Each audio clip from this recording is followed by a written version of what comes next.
No matter where the economic pendulum seems to swing over the years, one thing rarely changes. Businesses of all types see the need to find more skilled professionals to join their ranks. And there's no industry where this is more true than in the construction and industrial space, where skilled tradespeople are in high demand. Today we're joined by Matt Sonnhalter, vision architect at Sonnhalter, a communications firm marketing to the professional tradesmen in the construction, industrial, and MRO markets. Matt is here to share some more detail on his firm's unique effort to help promote the needs of skilled workers and their prospective employers, and it takes the form of a free database of vocational education and technical programs across the United States. Hi, Matt. All right, Matt, can you tell us about the firm's database of vocational programs and what it consists of, how it's used, and how long you've been doing it? Sure. Yeah. Thanks, Anna. It's funny. We've launched our first comprehensive database to the VOTEC for the U.S. market almost 10 years ago now, back in 2015. And we really, the impetus of it is obviously us as a marketing communications firm are specialized in the trades and helping manufacturers that are going after the professional tradespeople. And we were just trying to think of tools out there. We had a number of clients that were talking about trying to do some grassroots efforts with their local VOED and VOTEC databases. And when we kind of did some initial searches or whatever, there wasn't really a easily comprehensive database that was out there. So today we've got over 1,000 schools on the database, and with nearly 3,500 programs. Obviously, some of the schools have multiple programs. So we've got it broken out into kind of a national program, but I think the one that's a little bit more valuable for companies maybe that are trying to do grassroots is we've got a section for each of the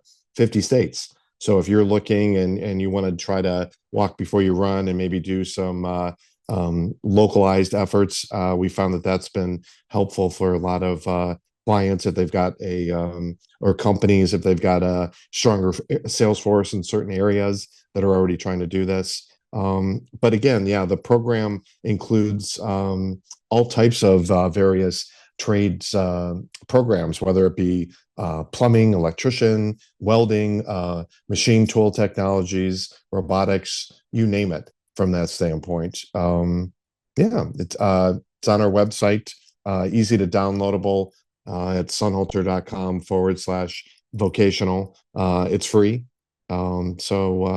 Yeah, what else can I answer for you there? Well, I appreciate the rundown, and as I was looking at it, it occurred to me too that we've seen this dynamic for a long time in trades, right? There's always been a need for skilled workers, but I think especially in the last 2 to 3 years, we've really seen a little bit more pressure on industrial companies and construction companies with some kind of strange dynamics, trying to recruit and retain more folks. So why do you think that this effort is maybe especially important in the context of that today? Well, I think, and you touched on it, Anna, I think the median age of a tradesperson, I know on the plumbing side, it's north of mid 50s.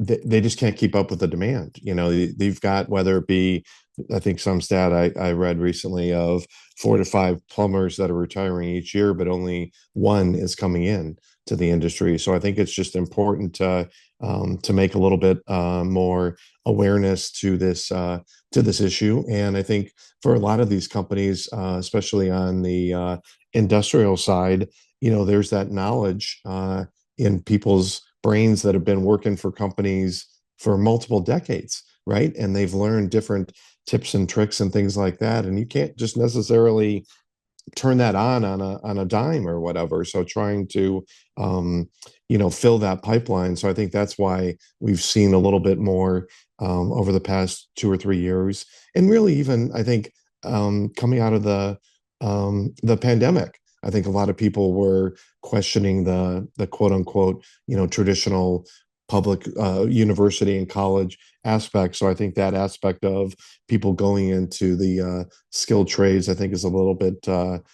I think more recently, my gut tells me it's a little bit more accepted. I think there's more conversations going on out there in the broader media. Us as being in the trades, in the industrial stuff, we see it, Anna, and we know that. But I think it's more for the broader public. I'm starting to see more stories on, you know, in the Wall Street Journal, in 60 Minutes, broader media outlets that making awareness that it's not it's not shameful. It's not a dirty thing to be want to pursue the trades or get into industrial or manufacturing type of vocation or job.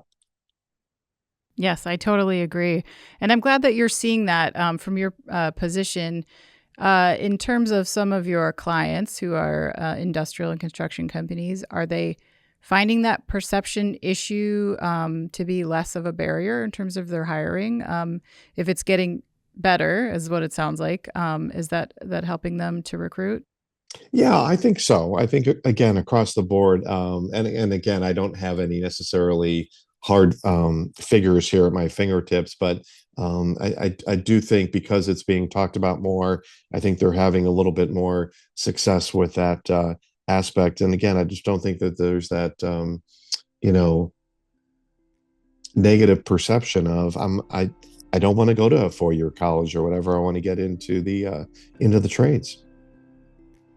Great. Yeah, I agree. Well, thank you so much for your time today. We appreciate you being here, Matt Sonnhalter. We will include a link to the guide below the video player so people can take a look for themselves. Thanks so much, Anna. All right. Thanks.